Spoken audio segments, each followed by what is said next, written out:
तो जैसा कि हम लोग लास्ट क्लास में डिस्कस कर रहे थे बैंकिंग सेक्टर्स के बारे में या बैंकिंग की फैसिलिटीज के बारे में, मैंने आपको आरडी, सेविंग, एफडी इनके बारे में बताया था।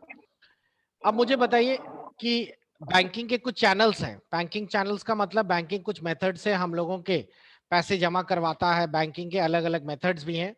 आप लोग मेरे को बताएंगे क्रेडिट कार्ड, डेबिट कार्ड और एटीएम, तीनों में क्या डिफरेंस होता है? क्या तीनों एक है, तीनों अलग हैं? तो क्या अलग है? जी Aman ji. Sir credit card, debit card. Sir तीनों डिफरेंट है। सर आपने सुना है सर? हाँ अमन बताइए, अमन को बताने दीजिए। Hello sir. एक सर सेकंड। जी अमन सर बताइए। क्रेडिट कार्ड होता है सर, लिमिट होती है। जैसे बैंक हमें क्रेडिट देता है 30,000 की, 50,000 की, तो उस क्रेडिट कार्ड से हम सर आजकल हम इससे पैसा निकाल सकते हैं। और सर जो वो डेबिट कार्ड होता है सर, वो मेरे सेविंग अकाउंट का होता है। जितने पैसे हमारे अकाउंट में पड़े उस पे हम निकालते हैं। ठीक है। और एटीएम? एटीएम सर सर तो दोनों ही होते हैं, सर मैं आप मुझे सुन पा रहे हैं सर? ऑटोमेटिक हाँ मशीन। हाँ बताइए। सर आप मुझे सुन पा रहे हैं? हाँ मोहम्मद बताइए। सर हाँ सर। जी सर। सर क्रेडिट कार्ड में ये होता है कि बैंक हमें जो है क्रेडिट पे पैसा देती है। उसकी लिमिट कुछ भी हो सकती है, 1,000 से लेके और 10 लाख 20 लाख तक भी हो सकती है। और debit account sorry debit card का ये है कि आपके अकाउंट में जितना पेमेंट है वही आपको जो है वापस मिलेगा। और इसके अलावा एटीएम कार्ड जो है वो अलग अलग तरह के होते हैं। डेबिट भी होता है, उसमें वीजा होता है, मास्टर होता है, वो सब अलग अलग होते हैं उसमें। ओके। तो वैसे अफजल ने काफी हद तक एक्सप्लेन कर दिया। मैं आपको एक छोटा छोटा ओवरव्यू बता दूं। बच्चों एटीएम तो कोई भी कार्ड जो एटीएम मशीन में लगे वो सब एटीएम कार्ड्स हैं। उनकी एक सिंपल सी डेफिनेशन है, कोई भी कार्ड जिसे आप एटीएम में लगाएं, भले वो डेबिट हो क्रेडिट हो, और डेबिट और क्रेडिट के अंदर भी डिफरेंट काइंड ऑफ कार्ड्स होते हैं। ये डिपेंड करता है, जैसे किसी की 50,000 लिमिट है तो उसको कह दिया ब्रॉन्ज कार्ड, किसी की 1 लाख लिमिट है तो कह दिया गया गोल्डन कार्ड, इस तरीके से। और उसी के साथ साथ किस कंपनी के द्वारा चल रहा है, जैसे कि मास्टर कार्ड जो बनाते हैं वीजा कंपनी जो तैयार करती है, और भारत का रुपए कार्ड जो है ये जो भारत तैयार करता है। तो ये सब डिफरेंट कंपनीज के चैनल्स हैं, ये सब एटीएम कार्ड्स ही कहलाते हैं। अब बात आती है debit and credit. Debit card वो कार्ड्स होते हैं बच्चों जो आपके bank account, saving bank account के बदले में आपको मिलते हैं, जिससे आप बैंक में ना जाते हुए कहीं से भी आप पैसा विड्रॉ और डिपॉजिट दोनों कर सकते हैं। आपको पता होना चाहिए कि एटीएम में पैसा जमा भी होता है, निकलता तो है ही। और क्रेडिट कार्ड के लिए आपको पहले अप्लाई करना होता है। जब आप क्रेडिट कार्ड के लिए अप्लाई करते हैं, एक सेकंड, जब क्रेडिट कार्ड के लिए आप अप्लाई करते हैं तो क्रेडिट कार्ड ऐसे नहीं मिलता। कंपनी पहले चेक करती है कि आपका क्रेडिट लिमिट क्या है, आप कैसी परफॉर्मेंस है, आपका किस तरह का टर्नओवर है, और अगर आपको देने लायक हुआ, आपका बीएमआई स्कोर बढ़िया हुआ, तो वो आपको एक क्रेडिट कार्ड इशू करती है और उसकी एक लिमिट सेट करती है। अच्छा बताइए, क्या क्रेडिट कार्ड में भी हम लोग कैश कैश पैसा निकाल सकते हैं जैसे डेबिट कार्ड में निकालते हैं? सर निकाल जी सकते सर हैं। निकाल सकते हैं, लेकिन उस पे कुछ चार्ज लगते हैं। जी हाँ सर, हम निकाल सकते हैं कि आपकी जितनी भी लिमिट होगा उसका 10% सर। क्रेडिट कार्ड में आप लोग कैश पैसा निकाल सकते हैं, लेकिन ये एक तरह से नुकसानदेह होता है। डेबिट कार्ड में तो आप पैसा निकालते हैं तो उसमें कोई ट्रांजैक्शन या कोई चार्जेस नहीं है। हाँ वो बात अलग है कि दूसरे एटीएम मशीन का आपने 3 बार से ज्यादा निकाल लिया, लेकिन क्रेडिट कार्ड में आपने जैसे ही कैश पैसा निकाला तो आपको इंस्टेंटली बैंक उस पर चार्ज कर देता है। तो क्रेडिट कार्ड की पेमेंट अक्सर उस कंडीशन पे करनी चाहिए जब हमें पैसा कैश ना निकाल कर किसी चैनल को या किसी भी शॉपिंग के या किसी भी मशीन में डायरेक्ट स्वाइप करें, ताकि बैंक टू बैंक सेटलमेंट हो, कैश विड्रॉल ना हो। तो ये तो बात हो गई क्रेडिट डेबिट कार्ड्स की। मुझे बताइए पीओएस क्या है? सर ये पॉश मशीन है, पॉइंट ऑफ जिससे हम सेल लोग मशीन पेमेंट करते होती हैं है। स्वाइप करके। ओके। क्या पीओएस मशीन का इस्तेमाल सिर्फ शॉपिंग के लिए है या कोई और भी काम के लिए किया जा सकता है? सर नॉर्मल पेमेंट के लिए किया जाता है इसका यूज। सिर्फ गवर्नमेंट पेमेंट नहीं है, पीओएस मशीन तो आजकल आपको हर शॉपिंग मॉल में लगी हुई दिखेगी। आप लोग कभी बड़े बड़े शॉपिंग मॉल से आप लोग बिग बास्केट, बिग बाजार या इस तरह के आप शॉपिंग करने जाते हैं तो वहां पे एक कंप्यूटर टाइप का रखा रहता है ना, जिसमें आपका कार्ड स्वाइप कर लेते हैं, तो वो भी एक जी पीओएस मशीन ही है। और बेसिकली इसे पॉइंट ऑफ सेल इसलिए कहा गया है बिकॉज जब सेल के समय आपको बिल बनाने के लिए इसका इस्तेमाल किया जाता है। इसका बेनिफिट ये रहता है कि पीओएस से जब बिल काटा जाता है तो वो एक एंट्री के रूप में कंप्यूटर में भी चढ़ जाता है, और आपको बिलिंग करने के लिए आसानी रहती है क्योंकि आपको एक एक करके आइटम्स गिनने नहीं पड़ते। तो पीओएस एक प्रकार से पॉइंट ऑफ सेल, सामान को बेचते समय बिलिंग करने के लिए इस्तेमाल करने गई मशीन है। मुझे बताइए, पैसा बैंक में ट्रांसफर करने के 3 अलग अलग मेथड्स आपने सुने होंगे। एक सुना होगा एनईएफटी, एक सुना होगा आरटीजीएस, और एक सुना होगा आईएमपीएस। आप में से कोई बच्चा मुझे बताना चाहेगा कि इन तीनों में डिफरेंस क्या होता है? सर आईएमपीएस इंस्टेंटली ट्रांसफर हो जाता है जी, और एनईएफटी बैंक के वर्किंग डेज में ट्रांसफर एक होता एक है। सेक एक एक अतुल बता रहा है। और आरटीजीएस जो है वो 2 लाख से ज्यादा अमाउंट जब होता है तो वो बैंक वर्किंग डेज में ट्रांसफर किया जाता है। आईएमपीएस का टाइमिंग क्या है, किसी को आइडिया? 24/7 है सर। आईएमपीएस 24/7 है, और मेरे को जहां तक आइडिया लग रहा है इस बार एनईएफटी को भी उन्होंने 24/7 कर दिया है। सर टाइमिंग बढ़ाए हैं, शाम 6 हाँ, बजे तक शायद कर अच्छा दिए हैं, अच्छा, पहले कोई 4 बजे तक चेंजेस हुए होता थे था। पहले। और जी जी। एनईएफटी का एक सिंपल सा है कि अगर 2 लाख से कम की अमाउंट है तो आप उसे नेफ्ट के थ्रू ट्रांसफर करेंगे, और 2 लाख से ऊपर की अमाउंट है तो आरटीजीएस करेंगे। बता सकते हैं 2 लाख से कहां तक की अमाउंट हम लोग बैंक पे ट्रांसफर कर सकते हैं आरटीजीएस से? ये नहीं idea sir, I think 50 lakh होगा। 10 लाख। अगर आप लोग घर से खुद ट्रांसफर कर रहे हैं आरटीजीएस तो उसकी मैक्सिमम लिमिट 10 लाख है, और अगर आप लोग बैंक जाके करा रहे हैं तो फिर कोई लिमिट नहीं है, आप पूरा का पूरा पैसा खगार के दूसरी जगह शिफ्ट कर दीजिए। तो आपके लिए नेट बैंकिंग की सुविधा के लिए ये दिया गया है। क्लियर? मुझे डिफरेंस बताइए, एक वर्ड आता है मोबाइल बैंकिंग, और एक वर्ड आता है इंटरनेट बैंकिंग, एक वर्ड आता है एसएमएस बैंकिंग। नेट बैंकिंग के बारे में तो आप लोग अच्छे ढंग से जानते होंगे। नेट बैंकिंग जी कुछ नहीं, आप लोगों को बैंक अकाउंट का यूजर नेम पासवर्ड मिल गया, आपने घर पे बैठ के वेबसाइट खोली और उससे अपना ट्रांजैक्शन कर लिया। मोबाइल बैंकिंग के बारे में भी मोटा मोटा सबको पता होगा कि आज के डेट में हर बैंक के अपने अपने एप्स आ गए हैं। एप्लीकेशन। उस एप्स को आप अपने फोन में इंस्टॉल कर लीजिए और उसको एक्टिवेट करा लीजिए, और उससे भी आप पूरा पैसा ट्रांसफर करना और जो काम करना है कर सकते हैं। एसएमएस बैंकिंग किसी को पता है क्या होती है? सर ये एसएमएस के माध्यम से डील होता है, जैसे बैलेंस ट्रांसफर वगैरह करना हो, वो एक मैसेज, बैंक का कोई एक रजिस्टर्ड नंबर होता है, उसपे मैसेज के माध्यम से ट्रांजैक्शन किया जाता है। हाँ, एसएमएस। Star 99H। हाँ नहीं, ये तो मेरे ख्याल से आपका अपना अकाउंट का वो टॉक टाइम देखने के लिए होगा शायद से। तो आप लोग नहीं नहीं देखिएगा, सर, वो सभी बैंकों का अपना अलग अलग रहता है कि बैंक का अगर आपको बैलेंस चेक करना है तो सेंट्रल बैंक का अलग होगा, सबका अलग अलग दिया रहता है, और ये आधार एनेबल पर बेस्ड होता है। तो अगर आप लोग इसके बारे में और डिटेल में देखना चाहते हैं तो मैंने आपके इंग्लिश वाले नोट्स पर पूरा का पूरा डिजिटल पेमेंट का मेथड बताया है, आप इसको एक बार देख लीजिएगा, आपको बड़े अच्छे ढंग से समझ आएगा कि कैसे हम लोगों का मोबाइल के थ्रू हम लोग कैसे ट्रांसफर कर सकते हैं अकाउंट। और ये सारा है, ये स्टार 99 हैश जो है, हाँ यही सही बता रहे थे, इसको नेशनल यूनिफाइड यूएसएसडी प्लेटफॉर्म के थ्रू आप लोग कर सकते हैं। जिनके पास स्मार्टफोन नहीं है उनके लिए बनाया गया है मैसेज बैंकिंग, तो आप लोग उसके थ्रू यूएसएसडी कोड्स के थ्रू आप लोग ये कर सकते हैं। आप जब उसके लिए भेजते हैं तो आपके स्क्रीन पर कुछ इस तरीके के पिन्स आते हैं, डायल किया फिर वो बोलेगा कि नंबर 1 बैलेंस पता करना है तो 2 लिखकर भेजिए, लेकिन ये उसी नंबर पे करिएगा जो आपके मोबाइल का नंबर आपके बैंक में रजिस्टर्ड है, तो उससे रिस्पेक्टिव रजिस्टर्ड। हाँ कोड्स आने शुरू होंगे। क्लियर? तो ये तो बात हो गई आप लोगों की बैंकिंग से जुड़ी हुई कुछ चीजों के बारे में। अब हम लोग शिफ्ट करते हैं और आते हैं हम लोग लोन्स पर। लोन, लोन जिसे कि आप एक तरह से ओवरड्राफ्ट के रूप में तो देख ही चुके हैं, और भी कई प्रकार के लोन्स हैं जिसमें कि आप लोग पढ़ने के लिए एजुकेशनल लोन ले सकते हैं, आप लोग यात्रा के लिए घूमने के लिए लोन ले सकते हैं, मकान बनाने के लिए लोन ले सकते हैं, हाउसिंग लोन, पर्सनल लोन ले सकते हैं। मेरे को बताइए पर्सनल लोन क्या होता होगा? व्यक्तिगत बिजनेस काम लोन। के लिए। बिजनेस लोन पर्सनल लोन नहीं होता। नहीं सर, जो अपने उस पे लिया जाए, मतलब कि सर जो किसी सर को गवर्नमेंट। मेडिकल प्रॉब्लम है कोई तो उसके लिए ले सकता है ये देखिए लोन, पर्सनल लोन जो लोन। होता है सर इसमें जैसे बैंक घूमने आपसे वगैरह जाना हो। क्लॉज सर नहीं बिल पे पूछता। करने के लिए, बिल ऑफ हाँ, परचेसिंग के लिए। पर्सनल लोन में बैंक आपसे क्लॉज नहीं पूछेगा कि आप लोन क्यों ले रहे हैं। अब जैसे आप लोगों ने मान लीजिए कि आप लोगों ने हाउसिंग लोन या होम लोन लिया, तो वो ऐसा नहीं देगा, आपको वहां पे अपने मकान की रजिस्ट्री मॉर्गेज करनी पड़ेगी, और फिर बैंक आपको उसके बिहाफ में लोन लेगा। जब तक आप लोन नहीं चुका देते पेपर्स बैंक के पास मॉर्गेज रहेंगे। लेकिन पर्सनल लोन में ऐसा नहीं होता। पर्सनल लोन में उन्होंने आपको कुछ अमाउंट 1,000 50,000 जितनी भी चाहिए वो वहां जमा कर दी उन्होंने, और अब आप लोग अपने उस बैंक के उस अमाउंट से जो करना है, घूमना है, जैसा करना है वो सब आप अपना, शादी है, बारातें हैं, वो सब कर लीजिए।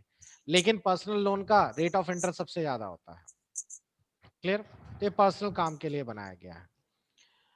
ओके, गोल्ड लोन किसके लिए होता है, कुछ बता सकता है कोई? सर अपना जो भी अपने घर पास गोल्ड है उसको बैंक में रख के उसके बदले कुछ मिनिमम अमाउंट वो लोग डिसाइड करके आपको इंटरेस्ट वो लोन दे देते हैं, वो है गोल्ड लोन। देखिए नॉर्मली बैंक जब आपको कभी भी लोन देता है तो वो चाहता है कि एक सिक्योरिटी जमा हो, और वो सिक्योरिटी जी आप डिसाइड करेंगे कि आप क्या दिखाएंगे। कुछ के पास मकान है तो वो दिखा दिया, किसी के पास अगर पीपीएफ अकाउंट है या फिर उनके पास ईपीएफओ अकाउंट है तो वो दिखा दिया। तो वो चीज बैंक उसको लोन के रूप में जमा कर लेता है। वैसे ही गोल्ड लोन में गोल्ड जमा हो जाता है, और गोल्ड ऐसे नहीं रख लेते, वो पहले गोल्ड को चेक करते हैं। गोल्ड को चेक करने के बाद उसकी गुणवत्ता देखते हैं, और उसका 80% जो वैल्यू होती है वही लोन के रूप में आपको दी जाती है। ठीक है, सर कोई गोल्ड लोन बता जमा करने के बाद सरकार इंटरेस्ट देगी? आवाज नहीं आ रही, फिर से पूछिए। सर जना गोल्ड लोन जमा करेंगे हम बैंक में तो हमको ब्याज देगी सरकार बैंक? गोल्ड लोन में आपने लोन लिया है, आपने अपनी वाइफ की ज्वेलरी निकाली और बैंक में जाके दे आए, और आपने कहा इसे रख लीजिए, बताइए कितना पैसा मिलेगा। बैंक वालों ने कहा 1,00,000 रुपए। 1,00,000 रुपए आपको दे दिया, अब उस पर आपका ब्याज चालू हो गया है, और जितने दिन में आप चुकाएंगे ब्याज चल रहा है। जब आप पूरा पैसा चुका देंगे तो आप अपना गोल्ड वापस ले जाइए। क्लियर? जी मुझे बताइए। Excuse me sir. हाँ बताइए। हाँ, शिवानी। सर ब्याज इंग्लिश में क्या कहते हैं, मतलब ब्याज आप एक दो इंग्लिश में भी बोल सकते इंटरेस्ट कहते हैं, हैं। वो मुझे कंफ्यूजन हो जाता है फिर हिंदी में। इंटरेस्ट बहुत सिंपल सा चीज है, इंटरेस्ट। हाँ बताइए।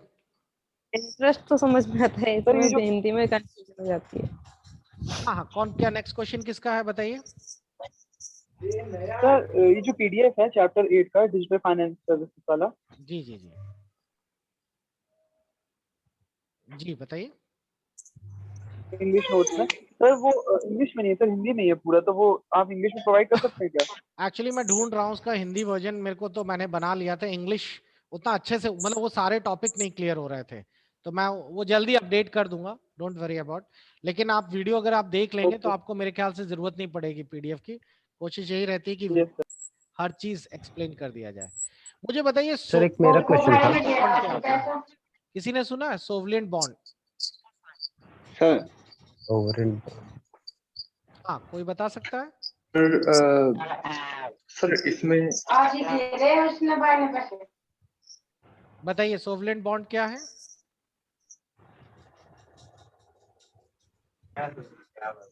सर डिजिटल करेंसी होता है क्या?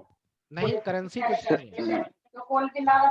सर एक हर्ष, आपके यहाँ से बहुत नॉइज एक आ रही है। क्वेश्चन नहीं था कि सोवरेन बॉन्ड देखिए मैं आपको बता देता हूँ होता क्या है। अभी बीच बीच में गवर्नमेंट इस बॉन्ड को इशू करती है, और ये बहुत बढ़िया चीज है सोवरेन बॉन्ड। आप लोगों को जैसे मैं दिखाता हूँ, 1 मिनट। बैंक का चल रहा है, बैंक ऑफ, ये तो 8-8 10-10 साल में यूज करती है बैंक। ये रहा, ये देखिए आया हुआ ऐड, सोवरेन बॉन्ड। अब इसमें क्या होता है, ये बैंक हमेशा नहीं लेता, ये आपको कुछ कुछ दिनों में अवेलेबल होता है, साल 2 साल में बैंक निकालती है। इसमें आपको कुछ नहीं करना, एक पैसे का निवेश करना है बैंक में। जैसे मान लीजिए आपने 1,00,000 रुपए आपके पास है, तो आप नॉर्मली बैंक में एफडी करा देंगे। उसकी जगह आप 1,00,000 रुपए के सोवरेन गोल्ड बॉन्ड्स खरीद लीजिए। अब ये सोवरेन गोल्ड बॉन्ड्स जो होंगे, आज आप खरीदते हैं, आज सोने का जो भाव है एग्जैक्ट प्योर गोल्ड का 24 कैरेट का, मान लीजिए आज सोने का भाव मान के चलते हैं 60,000 है, तो वो 60,000 रुपए प्रति 10 ग्राम के हिसाब से अगर भाव चल रहा है, तो इस रेट पर आपका सोना खरीद के रख लेगी। सोना खरीदने वाला ऑन पेपर है वो। और आपने 1,00,000 रुपए, मैं राउंड फिगर कर देता हूं, मान लीजिए आपने 20 ग्राम सोने का, यानी कि आपने 1,20,000 रुपए बैंक को दिए, और बैंक ने आपका 20 ग्राम सोना आपके नाम से रिजर्व कर लिया। अब ये सोना 20 ग्राम आपका बैंक में एज ए पेपर या एज ए बॉन्ड के रूप में पड़ा रहेगा। ठीक, इसमें आप लोगों का डीमैट अकाउंट में ही जाके स्टोर हो जाता है। वहां दिखाएगा 20 ग्राम सोना है, और अब सोने के भाव तो कम ज्यादा होते रहते हैं। अब मान लीजिए आपने जब सोना खरीदा था तो उस समय 60,000 रुपीज का था, आप इसको 8 साल तक के लिए रख सकते हैं। 5 साल के बाद आप कभी भी विड्रॉ करा सकते हैं। 5 साल के बाद आपकी मर्जी, आप 6 साल कर लीजिए, 7 साल, लेकिन 8 साल मैक्सिमम। तो आपको लगा 6 साल अगर बाद, सर इसके डाउन होगा तो मुझे लॉस नहीं होगा? बिल्कुल होगा, सुनिए तो आपने 6 साल बाद सोने का जो भाव था वो 70,000 रुपए हो गया, तो आप विड्रॉ करा लीजिए पूरा पूरा पैसा। ठीक, तो आप कहेंगे इसमें फायदा क्या, ये तो सोना खरीदा सोना रखा। इसमें बेनिफिट मिलता है कि बैंक आपको ब्याज भी देगा। 1,20,000 रुपए जो आपने निवेश किए हैं उस पे 2.5% पेड हाफ ईयरली, यानी 5% का आपको इंटरेस्ट भी मिलेगा। तो आपको मैच्योरिटी का जो रेट है वो तो मिलेगा ही मिलेगा, प्लस आपको एक रेट ऑफ इंटरेस्ट के हिसाब से 2.5% पेड हाफ ईयरली के हिसाब से 2.5% का आपको ब्याज अलग से मिलेगा। अब अगर आप 5 साल रख लेते हैं तो 2.5% जोड़ लीजिए कितने हो गए 5 साल तक। पूरा एफडी की तरह होगा सर, एफडी प्लस ही कह सकते हैं इसको। मतलब ये रेट उतना ज्यादा नहीं है, लेकिन आपको डबल बेनिफिट हो रहा है ना। एक तो सोने का हाँ। निवेश है, सोना 8 साल में, मेरे को तो नहीं लगता कि 8 साल में सोना, आप अपना पिछला इतिहास देखिए 5 साल पहले सोने का क्या रेट था, अब क्या है। तो बट नेचुरल है 6-7 साल बाद सोना बढ़ेगा ही। सोना एक ऐसी वैल्यू है, सोना हो या पेट्रोल हो, ये कभी कम नहीं हो सकता। तो ये जब रेट बढ़ेगा तो वो बढ़े हुए रेट का भी बेनिफिट मिलेगा और ब्याज भी आपको मिलेगा, और ना ही आपको पेपर वगैरह रखने का या फिर फिजिकल सोने जैसा रिस्क भी है। बस सिंपल तो है, और ये गवर्नमेंट ऑफ इंडिया प्रोवाइड करती है, तो कोई भागने जैसा कोई इशू ही नहीं है। जी समझ आ गया? तो ये होता है सॉवरेन बॉन्ड। तो बहुत सारे लोग निवेश करते हैं इसमें। चलिए आगे बताते हैं। नेक्स्ट हमारे पास है, एक सेकंड, तो मैंने आप लोगों को कुछ ट्रांजैक्शंस के बारे में बता दिया, और साथ ही साथ हम लोगों ने डील कर लिया कि हाँ बैंकिंग में हम लोग किस तरीके से ऑनलाइन पैसा ट्रांसफर कर सकते हैं, एनईएफटी आरटीजीएस क्या होता है और उनकी टाइमिंग्स क्या है। और देख लीजिए, अब हम लोग बात करने जा रहे हैं कि कुछ सिक्योरिटीज को लेकर, जिसमें हम लोग आज सबसे पहले 3 गवर्नमेंट स्कीम के बारे में बात करेंगे। सबसे पहली स्कीम है सोशल सिक्योरिटी में प्रधानमंत्री जन धन योजना, प्रधानमंत्री सुरक्षा बीमा योजना और प्रधानमंत्री जीवन ज्योति बीमा योजना। आप में से कोई जानता है? पहले तो जनधन योजना के बारे में कोई बता सकता है क्या ये योजना है और किस लिए बनाई गई, और साथ ही साथ इसका क्या बेनिफिट है? सर, इसका मेन मोटिव था ज्यादा से ज्यादा लोगों के पास बैंकिंग अकाउंट हो, एटलीस्ट वो ट्रांजैक्शन तो कर सकें। बिल्कुल साथ सही। में इसका डीबीटी में इस्तेमाल हुआ कि अगर कोई किसी को सब्सिडी जैसी चीज लौटानी है तो उसके पास अकाउंट तो हो, तो बिल्कुल सब्सिडी लौटाया जा सकता। फिर इसमें ओवरड्राफ्ट सर फैसिलिटी दी गई है 10,000 की, और फिर इंश्योरेंस भी है इसमें 2 लाख का, और जीरो इसमें सर बैलेंस पे अकाउंट ओपन एक होगा, और तो ये सबसे बड़ी चीज। जी जी। जी सर, और एक और सबसे बड़ी चीज ये है सर कि जो गरीब तबके का इंसान है कि जो कि एक अच्छी खासी जो रकम है वो मेंटेन ना कर सके, वो भी जो है बैंक से जुड़ सके, ताकि किसी भी तरह का कोई भी अगर डायरेक्ट बेनिफिट है जो सरकार से किसी भी गरीब तबके के व्यक्ति को पहुंचना चाहिए, वो पहले नहीं पहुंच पाता था किसी भी रीजन से, या बिचौलिए खा जाते थे पैसा या सब। देखिए, कुल मिलाकर एक ही मोटिव था गवर्नमेंट का कि एटलीस्ट भारत में रहने वाले हर फैमिली में एक अकाउंट जरूर हो, और ये एक सबसे बड़ा एक हाश था कि वगैरह होती है। इंडिया में लोगों के पास बैंक अकाउंट ही नहीं थे। अब बात ये आई, बिल्कुल सर। चलाई गई कि बैंक अकाउंट खोलना जरूरी है, जनधन अकाउंट, क्योंकि जितनी भी स्कीम्स हैं बिना बैंक की नहीं तो पैसा कहां से कहां जाएगा। आदमी भाई ऐसा तो है नहीं कि फाइनेंस मिनिस्टर हर घर में जा जाके देगा, तो ट्रांजैक्शन कैसे पॉसिबल हो। लेकिन जब ये शुरू हुआ तो लोगों ने इसको गलत प्रेडिक्ट कर लिया। लोगों ने इसका एक अलग ही सरूफा बना लिया कि जिसका जनधन अकाउंट खुलेगा वहां मोदी जी पैसा भेजेंगे उसके उसमें। तो वो एक अलग रूमर था। इसके कई फायदे भी हैं गवर्नमेंट के।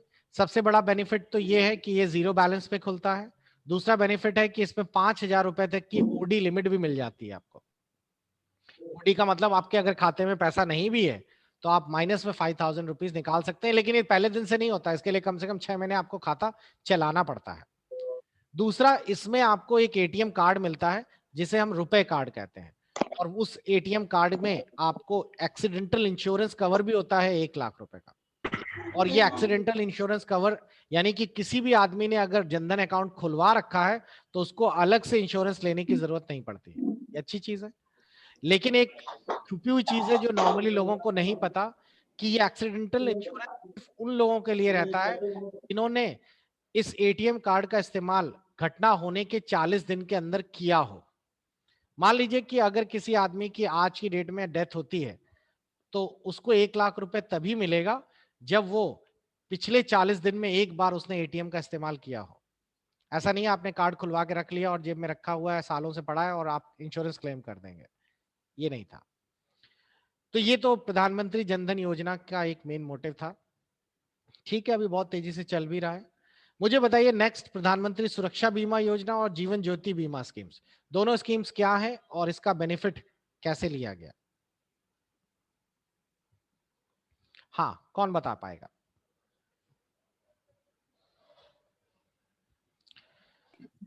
सर इसके अंदर जो है एक बहुत छोटी रकम जो है आपकी बीमा के प्रीमियम के रूप में ली जाती है, शायद 28 रुपए है या 18 रुपए ऐसा कुछ है।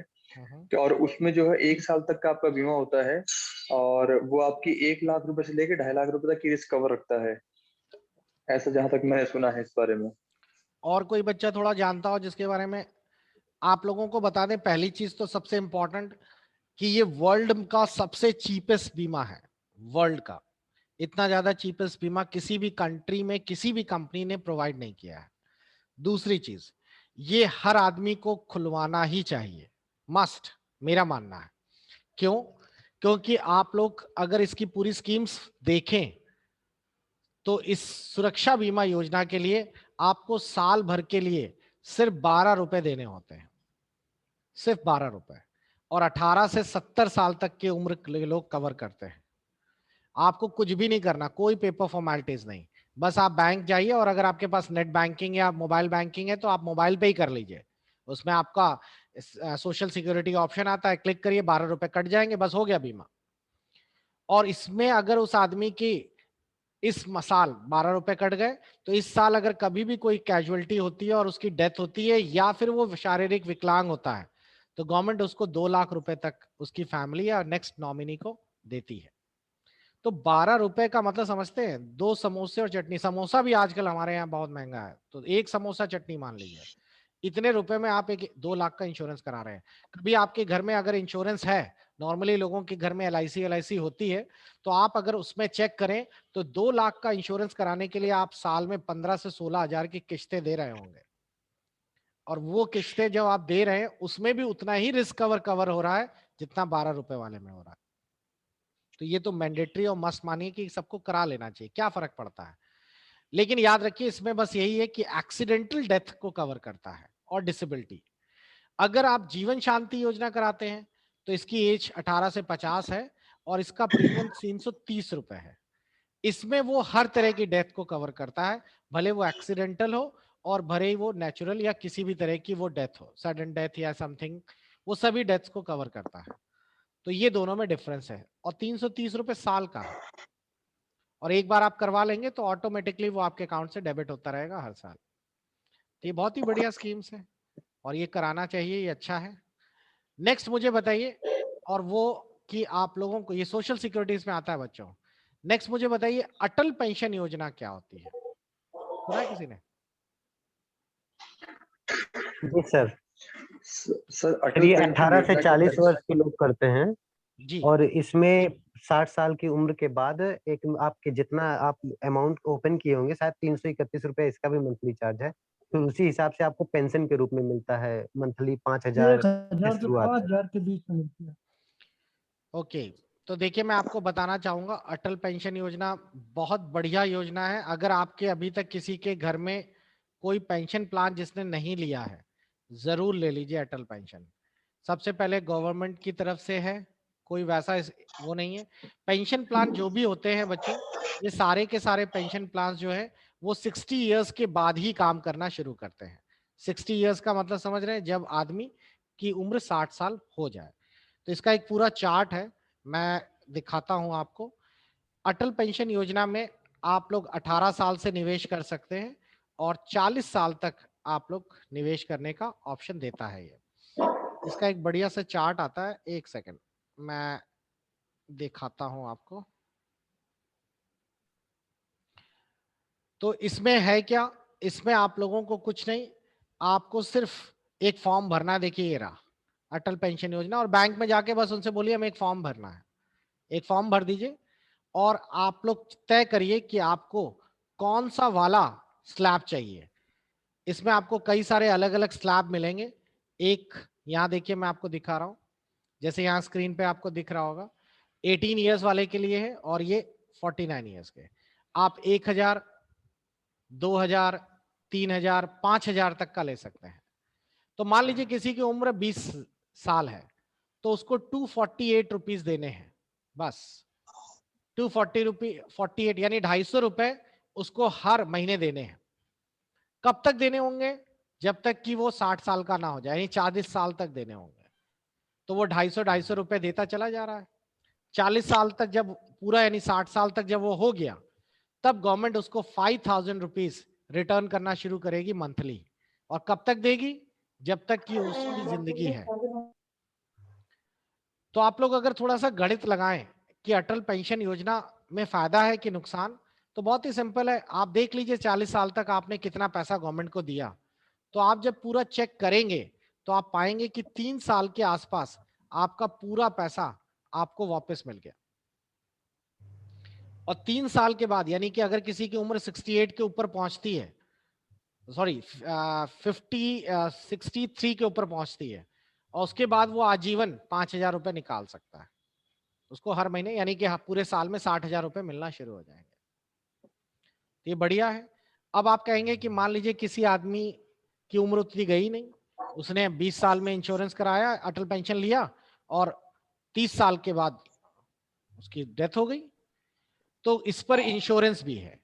तो अगर आप लोगों ने अटल पेंशन बीच में कैजुअलिटी हो जाती है तो गवर्नमेंट उसके अकॉर्डिंगली इंश्योरेंस का आप लोगों को पैसा देती है। देखिए यहाँ दिया गया है, कॉर्पस अमाउंट रिटर्न होता है नॉमिनी को। अब जैसे आपका 5 लाख का है तो 5,000 रुपए मंथ का है तो 8.5 लाख रुपए कॉर्पस अमाउंट रिटर्न होगा। तो समझ आया सभी को? बढ़िया स्कीम है अटल पेंशन। तो ये सारी नेशनल सिक्योरिटीज होती है। नेक्स्ट मुझे आप लोग बताने वाले हैं पीपीएफ क्या होता है। कोई बच्चा जानता है? Public provident fund. जी हाँ सर, पब्लिक प्रोविडेंट फंड में ये होता है कि एक पर्टिकुलर अमाउंट जो है वो 1000 से लेके और 1.5 लाख रुपए के बीच में आप एक साल में डिपॉजिट करवा सकते हो इसमें। और इसका जो रेट ऑफ इंटरेस्ट है अभी फिलहाल वो 7.8 है। और इसमें जो है आपको 15 साल तक मैक्सिमम मतलब मिनिमम रखना पड़ता है अपने अकाउंट। ओके। उसके बाद आपको जो है वो रिटर्न मिल सकता है। इसमें एक और चीज है कि 10 साल और 15 साल ये 3 स्लैब में आप इसमें 30 to 40% पैसा विड्रॉल कर सकते हैं। ओके, देखिए पीपीएफ जो है इंडिया का सबसे बेस्ट इन्वेस्टमेंट टूल है। अगर आप लोग गवर्नमेंट एम्प्लॉयज हैं तो कोई अच्छी बात है, क्योंकि आपको गवर्नमेंट ईपीएफओ अकाउंट खोल देती है, एम्प्लॉय प्रोविडेंट फंड। ये क्या होता है ये भी समझ लीजिए। सर अब नहीं खोलती है सर, अब इसका जो है प्रावधान हट गया है सर। वो बेसिकली एनपीएस अब में शिफ्ट एनपीएस कर ओपन दिया। होता है। हाँ वही एनपीएस में कन्वर्ट कर दिया, लेकिन पीछे का वो फंडा वही है। आप जाकर अपना चेक कर सकते हो। अब क्या है, आप लोगों को जितना कंट्रीब्यूट करते हैं, जैसे आपने किसी कंपनी को ज्वाइन किया तो कंपनी में जो आपका एम्प्लॉयर है वो आपका फंड काटेगा आपके सैलरी से, और जाकर आपके एनपीएस यानी कि वही एक तरह से एक फंड बना दिया जाता है, वहां जाके आपका फंड इकट्ठा होता रहता है। अब क्या करती है गवर्नमेंट, आपने जैसे 10,000 रुपए हर महीने 1,000 रुपए आपके कट के जमा हो रहे हैं, उतना ही कंट्रीब्यूट गवर्नमेंट भी कर देती है। और जब आप रिटायर होते हैं तो ये सारा का सारा फंडिंग आपको एक किस्त के रूप में आप लेना चाहें तो ले सकते हैं, आप चाहें तो उसका आप लोग ब्याज भी विड्रॉल करा सकते हैं। तो एक पेंशन की तरह काम करती है, क्योंकि आप गवर्नमेंट ने सारी पेंशन खत्म कर दी है। लेकिन अगर प्राइवेट एम्प्लॉयज हैं तो प्राइवेट एम्प्लॉयज के लिए सबसे बढ़िया टूल होता है पीपीएफ, पब्लिक प्रोविडेंट फंड। इसमें क्या होता है, आप लोग पैसा इन्वेस्ट कर सकते हैं और इसमें आप लोग मिनिमम 500 रुपीज और मैक्सिमम 1.5 लाख रुपए तक का निवेश कर सकते हैं। और ये 15 साल तक चलता है। आप उसके बाद 5-5 साल के लिए एक्सटेंड भी कर सकते हैं। मान लीजिए कि आपने किसी बच्चे ने डिसाइड किया कि मैं इसमें 10,000 रुपए महीने के डालूंगा, तो 1,20,000 रुपए वो निवेश कर रहा है, ठीक है। वैसे 1.5 लाख करे तो ज्यादा अच्छा है। तो गवर्नमेंट इस पर आपको रेट ऑफ इंटरेस्ट देती है, और आप देखिए आप लोगों का टोटल जो पैसा जमा हो रहा है, आपने यहाँ पर पीपीएफ कैलकुलेटर में 1,20,000 रुपए जमा किए, 15 साल बाद आप लोगों को पूरा जो भी पैसा है उसका सारा का सारा 15 साल में जो आपने पैसा जमा किया वो, और प्लस जो ब्याज है वो जितना भी इकट्ठा होकर 32 लाख रुपए के आसपास बना, वो आपको गवर्नमेंट वापस करती है। इसका अगर आप लोग एक पूरा चार्ट देखें तो आपको एक चार्ट में बड़ा अच्छे से समझ आएगा। ये देखिए मैं दिखाता हूँ, पीपीएफ कैलकुलेटर का एक बढ़िया चार्ट बनता है, और ये बहुत बढ़िया चीज है।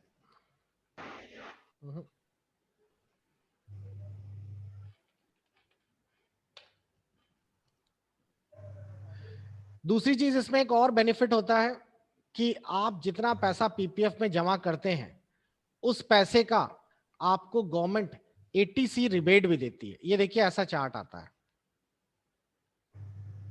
जितना भी पैसा आप इस पे जमा करेंगे उतने पैसे, जैसे आपने 1.5 लाख रुपए जमा किया, आपने 1.5 लाख जमा किया, उसका पहले साल का ब्याज आ गया 11,000, यानी इंटरेस्ट आ गया 11,400, आपको उस साल के क्लोजिंग में 1,61,400 आ गया।